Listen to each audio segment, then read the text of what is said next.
بسم اللہ الرحمن الرحیم۔ اللہ کے نام سے جو سراسر رحمت ہے، جس کی شفقت ابدی ہے۔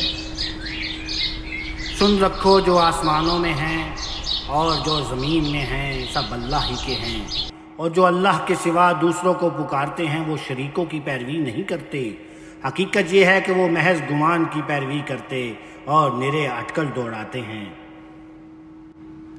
سنو، وہ اللہ ہی ہے جس نے تمہارے لیے رات کو تاریک بنایا تاکہ اس میں آرام کرو، اور دن کو روشن بنا دیا تاکہ معاش کی جد و جہد کرو۔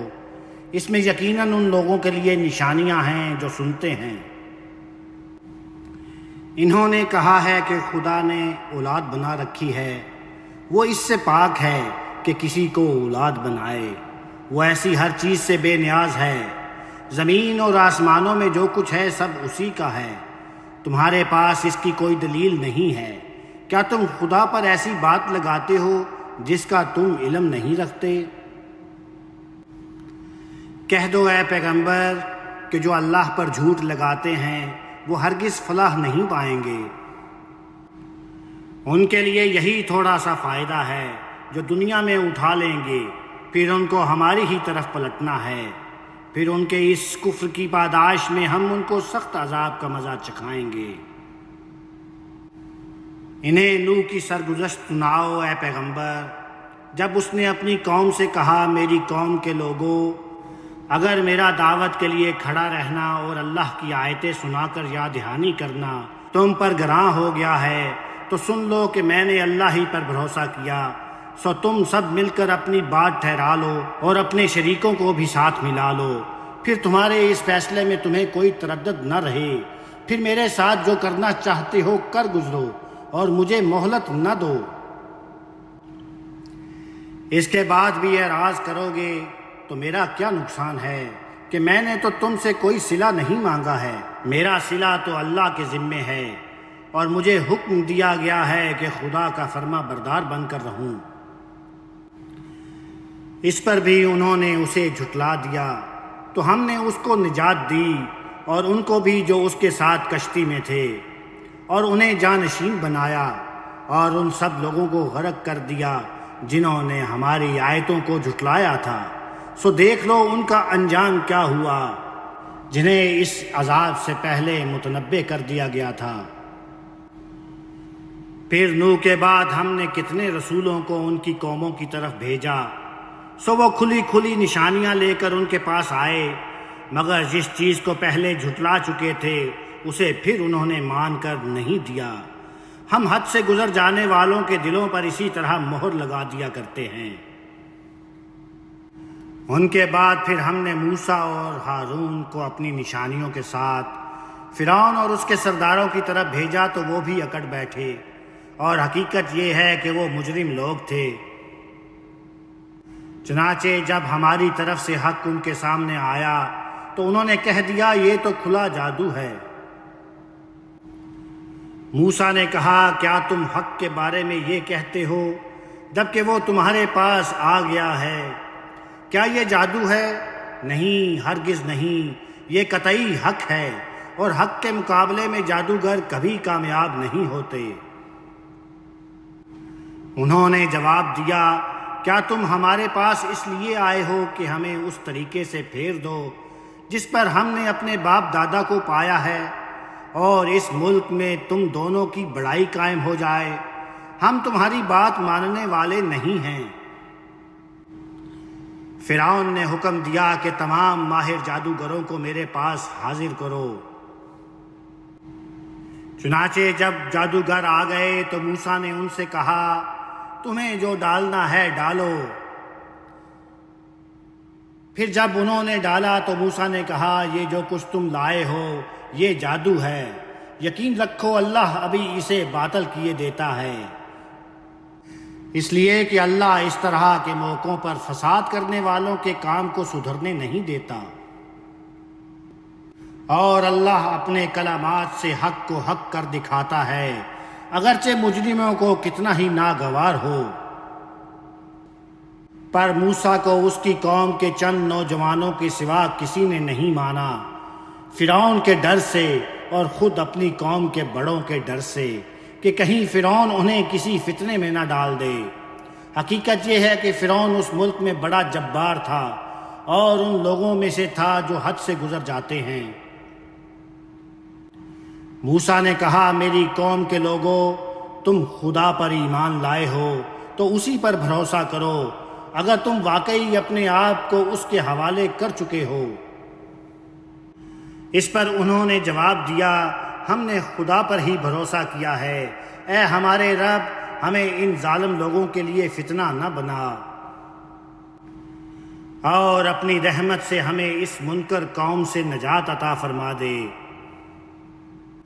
خدا سے یہی تعلق جوڑنے کے لیے ہم نے موسیٰ اور اس کے بھائی ہارون کی طرف وحی کی کہ اپنی قوم کے لیے مصر میں کچھ گھر ٹھہرا لو، اور جو گھر تم لوگ اپنے لیے ٹھہراؤ انہیں قبلہ بنا لو اور ان میں نماز کا اہتمام رکھو، اور اے موسیٰ ایمان والوں کو خوشخبری دو کہ کامیابی بالآخر انہی کو حاصل ہوگی۔ موسیٰ نے دعا کی، اے ہمارے رب تو نے فرعون کو اور اس کے سرداروں کو دنیا کی زندگی میں شان و شوکت اور مال و اسباب سے نوازا ہے، اے ہمارے رب تاکہ اس کا نتیجہ یہ ہو کہ وہ لوگوں کو تیری راہ سے بھٹکا دیں۔ اے ہمارے رب ان کے مال اب تو غارت کر دے اور ان کے دلوں کو اس طرح بند کر دے کہ ایمان نہ لائیں یہاں تک کہ دردناک عذاب دیکھ لیں۔ فرمایا، تمہاری اور تمہارے بھائی کی دعا قبول ہوئی، اب تم دونوں ثابت قدم رہو اور ان لوگوں کے راستے پر نہ چلو جو علم نہیں رکھتے۔ بنی اسرائیل کو اس کے بعد ہم نے سمندر پار کرایا تو فرعون اور اس کے لشکروں نے سرکشی اور شرارت کی راہ سے ان کا پیچھا کیا، یہاں تک کہ جب فرعون ڈوبنے لگا تو بول اٹھا، میں نے مان لیا کہ اس کے سوا کوئی الہ نہیں جس پر بنی اسرائیل ایمان لائے ہوئے ہیں، اور میں بھی سر اطاعت جھکا دینے والوں میں سے ہوں۔ کیا اب اس سے پہلے تو تم نافرمانی کرتے رہے اور فساد برپا کرنے والوں میں سے تھے، سو آج ہم تیرے بدن کو بچا لیں گے تاکہ اپنے بعد آنے والوں کے لیے تو خدا کے عذاب کی نشانی بن کر رہے۔ حقیقت یہ ہے کہ بہت سے لوگ ہماری نشانیوں سے غافل ہی رہتے ہیں۔ ہم نے بنی اسرائیل کو عزت کا ٹھکانہ دیا اور انہیں نہایت عمدہ رزق عطا فرمایا، پھر انہوں نے جو کچھ بھی اختلاف کیے اس وقت کیے جب ان کے پاس خدا کا بھیجا ہوا علم آ چکا تھا۔ یقین رکھو کہ تمہارا پروردگار قیامت کے دن ان کے درمیان ان چیزوں کا فیصلہ کر دے گا جن میں وہ اختلاف کرتے رہے ہیں۔ سو اے پیغمبر، تمہیں اگر اس چیز کے بارے میں کوئی شک ہو جو ہم نے تمہاری طرف اتاری ہے تو اہل کتاب کے ان ساحلین سے پوچھ لو جو تم سے پہلے خدا کی کتاب پڑھ رہے ہیں۔ اس میں شبہ نہیں کہ تمہارے پروردگار کی طرف سے تمہارے پاس حق ہی آیا ہے، لہٰذا ہرگز شک کرنے والوں میں سے نہ بنو اور نہ ان لوگوں میں شامل ہو جنہوں نے اللہ کی آیتوں کو جھٹلایا ہے، تم بھی نامرادوں میں سے ہو جاؤ۔ حقیقت یہ ہے کہ تیرے پروردگار کی بات جن لوگوں پر پوری ہو چکی ہے وہ ایمان نہیں لائیں گے جب تک کہ دردناک عذاب نہ دیکھ لیں، ان کے سامنے خواہ ساری نشانیاں آ جائیں۔ سو ایسا کیوں نہ ہوا کہ قوم یونس کے سوا کوئی اور بستی بھی ایمان لاتی، پھر اس کا ایمان اسے نفع دیتا۔ جب اس بستی کے لوگ ایمان لے آئے تو ہم نے دنیا کی زندگی میں رسوائی کا عذاب ان سے ٹال دیا تھا اور ایک مدت کے لیے ان کو رہنے بسنے کا موقع دیا تھا۔ اگر تمہارا پروردگار چاہتا تو زمین پر جتنے لوگ ہیں سب کے سب ایمان لے آتے، پھر کیا لوگوں کو مجبور کرو گے کہ وہ مومن ہو جائیں؟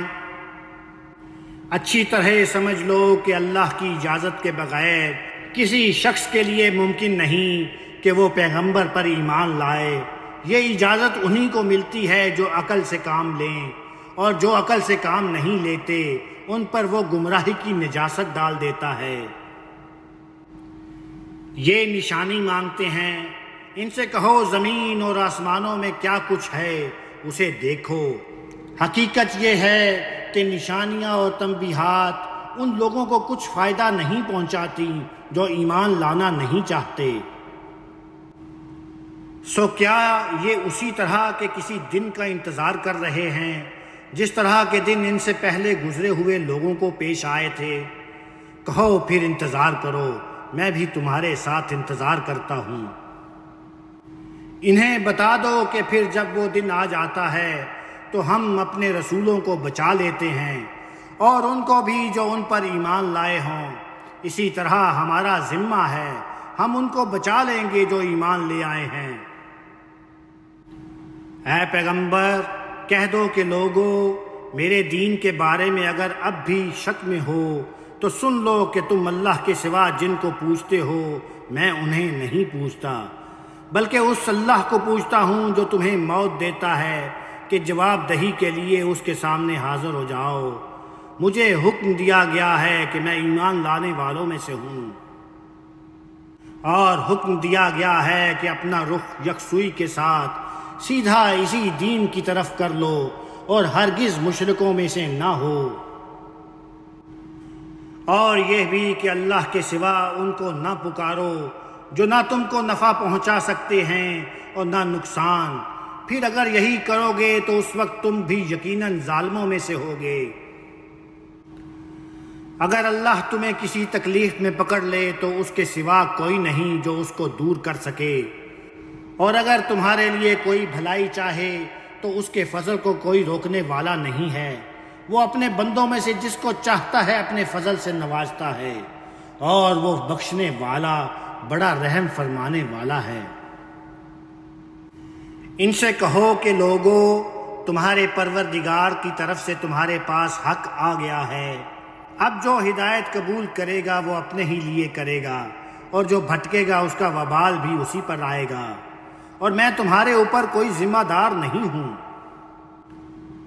اے پیغمبر تم اس کی پیروی کرو جو تمہاری طرف وحی کی جاتی ہے، اور صبر کرو یہاں تک کہ اللہ فیصلہ کر دے، اور وہ بہترین فیصلہ کرنے والا ہے۔ الحمدللہ رب العالمین، ان اللہ مع الصابرین۔ استغفر اللہ ربی واتوب علیہ، استغفر اللہ ربی واتوب علیہ، استغفر اللہ ربی واتوب علیہ۔ آمین یا رب العالمین۔